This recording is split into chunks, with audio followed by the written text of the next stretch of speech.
Hey Libra, it's Dr. Leona coming in for your reading here. I hope everybody's doing well, staying safe, happy, and healthy.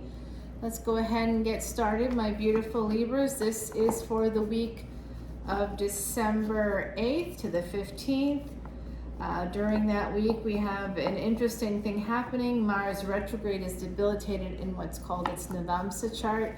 If you want to learn more about Vedic Astrology and things like what a Navamsa chart is, you can come on over to Patreon. All the info is going to be right below as well as in the description box.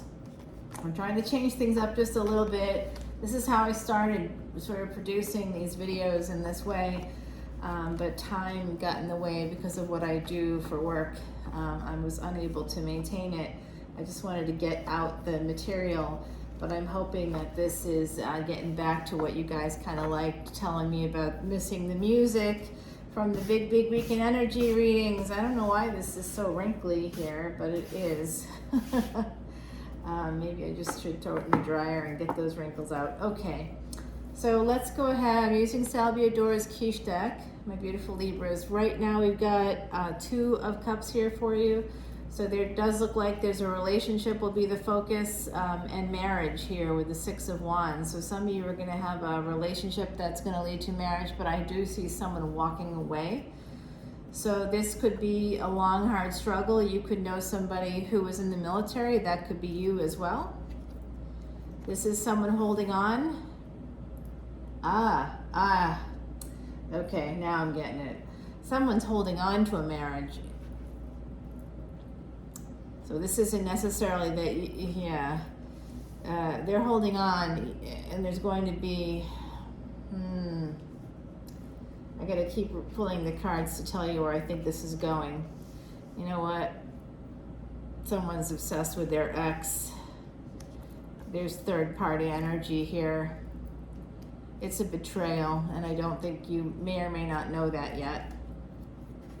It's possible that someone's going to disappear if you're dating someone right now. If you're in a relationship, it does look like either you're holding on to an ex or they're holding on to an ex. They're holding on to something. They could be holding on to a sense of betrayal from another part of their life. That could be you as well. But I'm sensing here that there's a situation where someone is dating, or if you're living together or something like that, it does. Or this could have also happened in the past for some of you with this 3 of Pentacles. It's possible. There was a relationship for someone here. I think it's someone you're connected to. Could be you as well, holding on to that. Could have been a higher level of commitment here. I see that. And then with this 10 of Swords, there was some sense of betrayal and or rejection. And now I think you are a part of a third party situation that you may not want to be a part of. And I don't blame you. I wouldn't either. Give yourself some self-respect, right?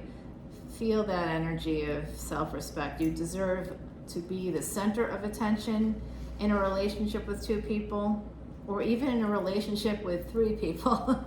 You should at least be the focus for someone. It does look like for some of you, I see your ancestors here. This is all coming down to your choices. Some of your choices might be influenced by the past, by familial patterns, psychological familial patterns to be exact.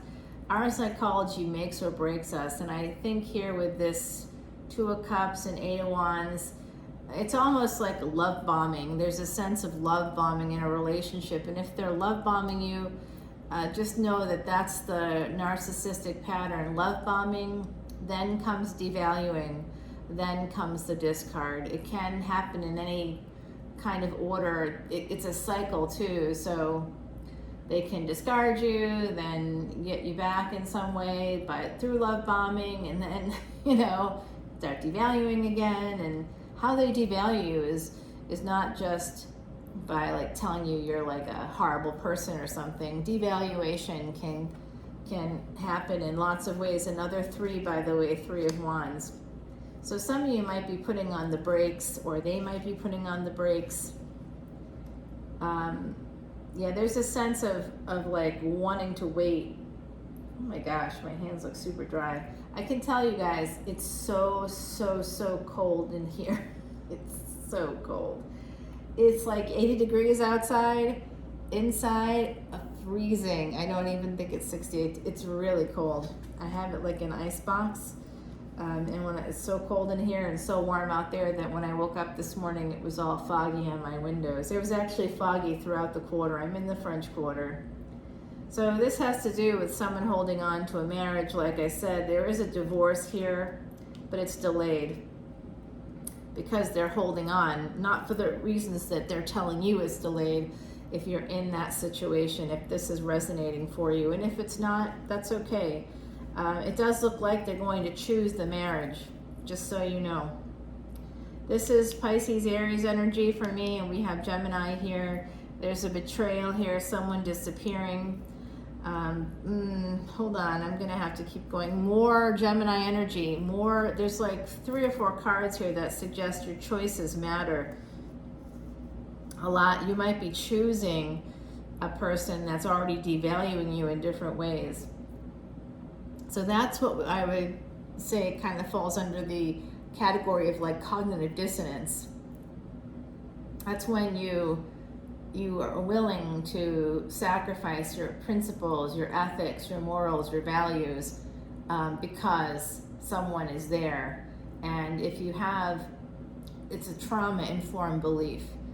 So trauma-informed beliefs and thinking is what leads us to those kinds of compromises that are actually not okay.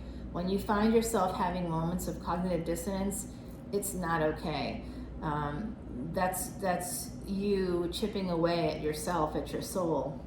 And you'll say it's not a deal breaker, but actually it should be, maybe. This has to do with work. This person might have some money.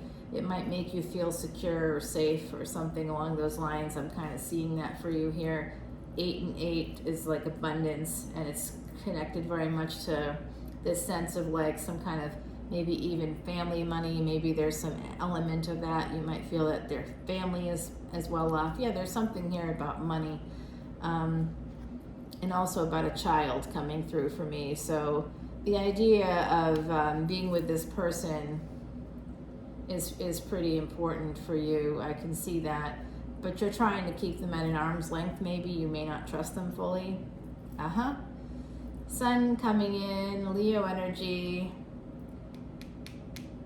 That's the 5th house. So I said something about a child. For some of you, this could be a relationship where you end up having your first child with this person. There is definitely, you might feel very happy, but you need to look at why you feel happy. Is it limerence? Is it something called limerence? Limerence is where you're having obsessive thoughts about the person. You're thinking about them all the time. They could be, again, love bombing you. I think that's something that's happening here. A lot of messages, just a lot of messages coming through, a lot of them. I feel like they're texting you or sending you messages quite a lot because they're trying to hook you. Get ready. Once they do that, then there's a devaluing that inevitably comes. And it's usually a mixture of discard and devalue. So it's like they'll just disappear for like a day or something. Oh, I'll talk to you tomorrow, and then you're waiting and you don't hear. There's some energy like that here. Yeah, I don't. This is going from a page to a night, so that looks like good progress. Let me go from a night to a page. We've got 3 pages here now. So there's a lot of page energy. I think some of you are dating. If you're not dating right now, you're just dating one person.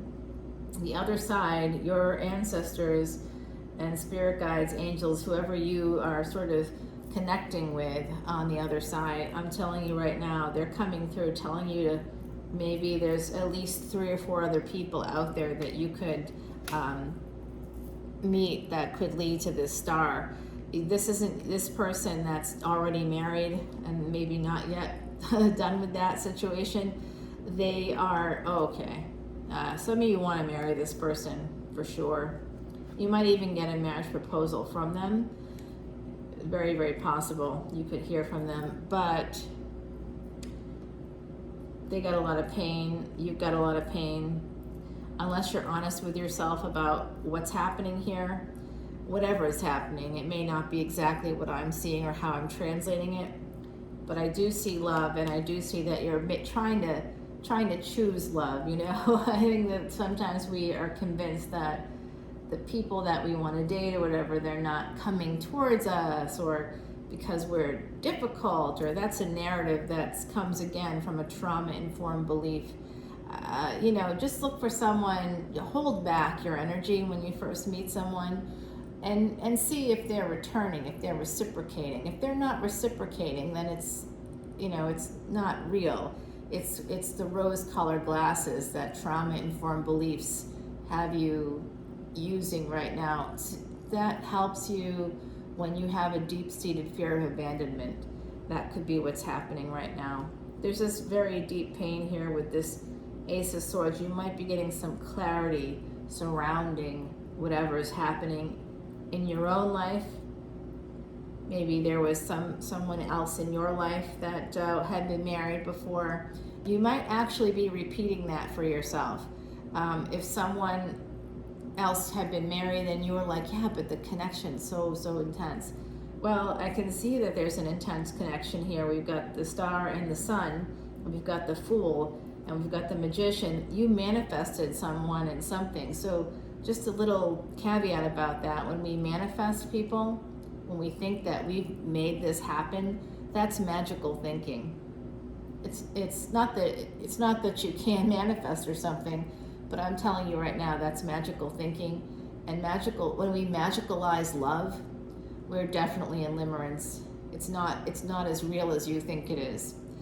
So I see a lot of burdens coming up. You could be getting some clarity about how, if this person is still very much attached to a marriage, and you are thinking about marrying them, I think you're way ahead of yourself there. If your intention is to move forward towards a partner who can be there for you for the rest of your life, I don't know if this person's not even available yet, I think, but it's something to think about here. You definitely can choose to be this Empress energy, but the Empress is the number 3. You are the third party. It's very possible that you're the third party, especially with the Lovers card right here. I think you're the third party. You may not know it. Something's about to transform. We're going to have to take it to the extended to find out exactly what that is, okay? I'm going to use Timothy Lance's Archeon deck. I'm going to shuffle it right here a little bit so that we can kind of put down some cards to turn over. In the extended, we'll clarify this card here with the Empress for sure, as well as the Tower, and I want to clarify the Star and the Hierophant, because I think this person is married if you're dating them. And if you're in a committed relationship with somebody, like you're living with them, okay, we're going to clarify. And this 3 of Swords also indicates to me that there's like 4 different cards here that indicate third party energy. So they might be getting back together with someone else too. They might be getting back with that spouse. You just have to be really careful of people that aren't, of dating people that are telling you that they're still getting divorced. Still? How long does it take? I can tell you how long it takes if you want to know. In each state, if you really wanted to know. Yeah, I want to just this third party energy. What's the delay here? This is for the Sun card that's kind of underneath. I'm interested in that. And as well as this 10 of Wands that's connected to the 2 of Wands, 10 of Swords rather. This energy here, I'd like to know about this heartbreak, as well as, is this 6 of Pentacles and Libra card, that's your card, that's your energy. Is that divorce, or are they getting back together? So I did just take a little sneak peek at that card. We'll have to do more of this on the other side, and I'll use the fresh deck. I'll reshuffle it and we'll use the fresh deck, turn these cards over, continue the reading with that deck. Because I meditate on these and I shuffle them 108 times using mala beads as a Vedic astrologer, this whole deck contains secrets for you, my beautiful, beautiful, this is the failure card in the top deck, my beautiful Libras. Some of you are very spiritual. You could read tarot, you could be psychic. Someone's walking away. It could be you, actually. You might see a pattern here emerging and you might choose to protect yourself, which I think would be quite smart. This is a Ganti with a doja. We can ring that on the other side if you want. This is the energy here of black and white thinking. That's what my beautiful Heidi Messenger is kind of showing us with the Raven. The magic of Raven is both black and white. So just her saying the magic of Raven, it's both black and white. That's part of magical thinking. Oh, they're so amazing. Putting somebody on a pedestal or having them put you on a pedestal, that's actually called splitting. It's not healthy. It means that if they're putting you up here, they're going to be putting you down here. That's part of the devaluing. They put you here specifically to put you back down again. It's a whole psychology. They themselves don't even recognize it, so you can't be angry at them. I mean, sometimes people are sociopaths and psychopaths, and they may be doing that deliberately to you, but this person just looks like a hot mess. Like they need, like they've got some issues from another relationship at the very least. So I think there's some black and white thinking. I think there's some splitting going on. So this message is actually to take time with decisions. Make sure that they're right before you move forward. We're going to take it over to the extended, my beautiful Libras. Oh, I got the hiccups now. All right, everybody. All right, I'll ring the bell now. I'm hearing from the other side that someone wants me to ring the bell now. So this is a doja. This is Ganti. It means bell in Nepalese, and this is what it sounds like. Ready? Here we go.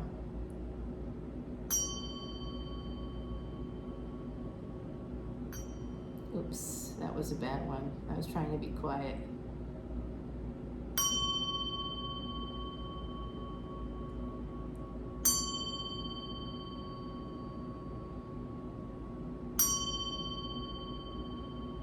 Beautiful, right? It's so lovely. These two things should never be parted.